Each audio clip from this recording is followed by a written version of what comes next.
আল্লাহ তাআলা প্রিয় হওয়ার যে পদ্ধতি, নফল ইবাদতের মধ্য দিয়ে আল্লাহ তাআলার প্রিয় ভাজন হওয়া যায়। এর আর তাহাজ্জুদ বা কিয়ামুল লাইল, রাতের সালাত, কিয়ামুল লাইল বা তাহাজ্জুদ। এক সাহাবী বললেন, ইয়া রাসূলুল্লাহ, আইয়ুস সালাতি আফদালু বা'দাল মাকতুবা, ফরজ নামাজের পরে কোন নামাজ সেরা? বিশ্বনবী বললেন, আস-সালাতু ফি জাওফিল লাইল, মাঝরাতে যেই নামাজটা পড়ো তাহাজ্জুদ, এটা সবচেয়ে সেরা। ফরজ সালাতের পরে সবচাইতে শ্রেষ্ঠ সালাত হচ্ছে তাহাজ্জুদের সালাত। আল্লাহ তাআলা বলেন, ওয়ামিনাল লাইলি ফাতাহাজ্জাদ বিহি নাফিলাতাল লাকা আসা আইয়াবআসাকা রাব্বুকা মাকামান মাহমুদা।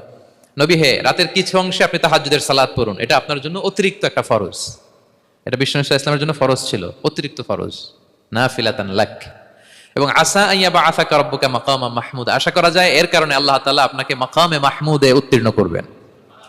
মাকামে মাহমুদ হচ্ছে এমন একটা স্পেশাল জায়গা, একটা মাকাম, যেই জায়গায় দাঁড়িয়ে বিষ্ণু ইসা ইসলাম আমাদের জন্য সুপারিশ করবেন।